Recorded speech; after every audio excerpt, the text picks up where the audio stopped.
patient, a 6-year-old male with a 102-degree fever who is experiencing back pain and right leg pain. Doc, you gotta help him.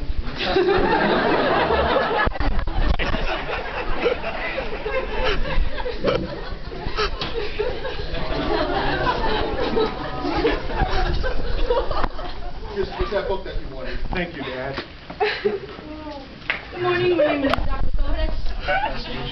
I have a couple of student doctors here. Is it alright if they come in? You're not gonna touch him, right? Oh, don't worry about it. I'll be here the whole time. Alright. This is student doctor number 1. what's your last name? Student Dr. Tanieri. Right. And this is student doctor number 2. What's your Student Dr. Deslav. Right. Hyper, aren't you? Yeah, I've been told. So, who's this young man? He's a big boy. 6 years old. Alright, so... My name's Julio. Hi, Julio. When did you first notice the problem? He had a fever last night, and we gave him some children's Tylenol, and he woke up crying this morning that he couldn't get out of bed. Dad, don't forget to tell him about the muscle fasciculation. He was having muscle fasciculation all night. Doctor number 1, what are muscle fasciculations? Ma'am, muscular fasciculations are involuntary contraction of skeletal muscle innervated by a motor unit. And student doctor number 2, what should we do next? Test his reflexes, ma'am. Alright, so get to it. Why don't you check his patellar reflex first? Julio, I'm going to test your knee reflex. Okay, so you're gonna elicit my lower motor neuron and sensory neurons and my patellar tendon reflex? Yes, exactly. Dr. Torres, he doesn't seem to have a knee reflex. Should I test his Achilles? Yeah, isn't that what I said? Yes. Yeah, okay. He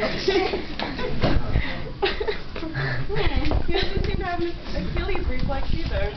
Okay, so remember, the sensory and motor neurons utilized in a muscle stretch reflex are muscle spindles, class 1A and 2 muscle spindle dorsal root fibers, and lower motor neurons. It's his lower motor neurons, isn't it, Doc? He's never gonna get that NBA contract, so I can retire early. It also seems that his muscular tone is reduced. We should definitely take another measurement in a couple months. How about 2? Oh, Dad, is my leg gonna be atrophy? Tell him I want a Babinski.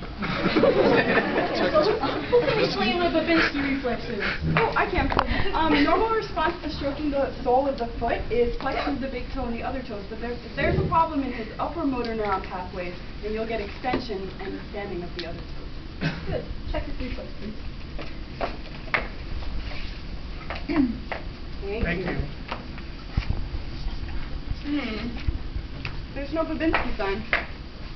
Well, it looks like there is a degeneration of the lower motor neurons. There's no Babinski sign, no voluntary movement, no reflexes, decreased muscle tone, and fasciculations, as he told us. Excuse me for being a know-it-all, Dad, but if you were to cut the L1 ventral root, where would you see retrograde It's retrograde chromatolysis, Dad.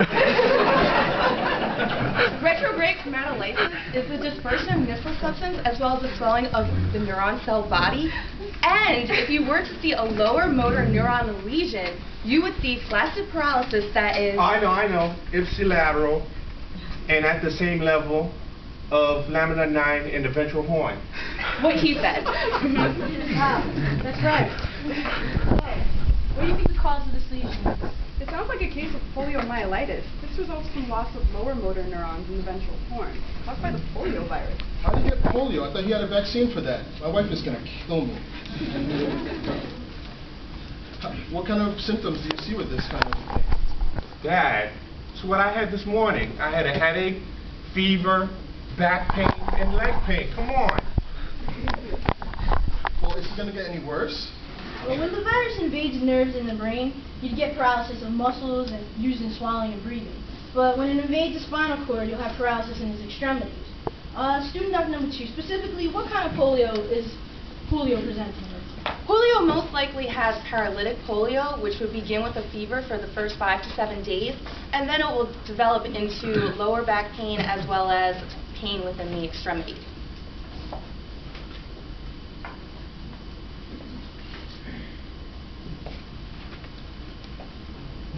Dad, What's going on? Well, I'm still talking to the doctor, son. Hold on. Okay. How does polio reach the little lower whatever motor neurons that you're talking about here? Oh, it could invade your body through your throat and your GI tract, and then it could travel to your central nervous system through your blood and lymph. As it moves along your nerve fibers, it damages the neurons that carry messages between your brain and your muscles. Also, the poliovirus can be taken up and retrogradely transported through the axons that are innervating his skeletal muscles. And with that, you can have additional stress placed on the neurons so that you can get gradual deterioration of the axons as well as the neuron cell body. Very good, very good. I think I'll have to consult my expert neuroscientist, Dr. White, on this one.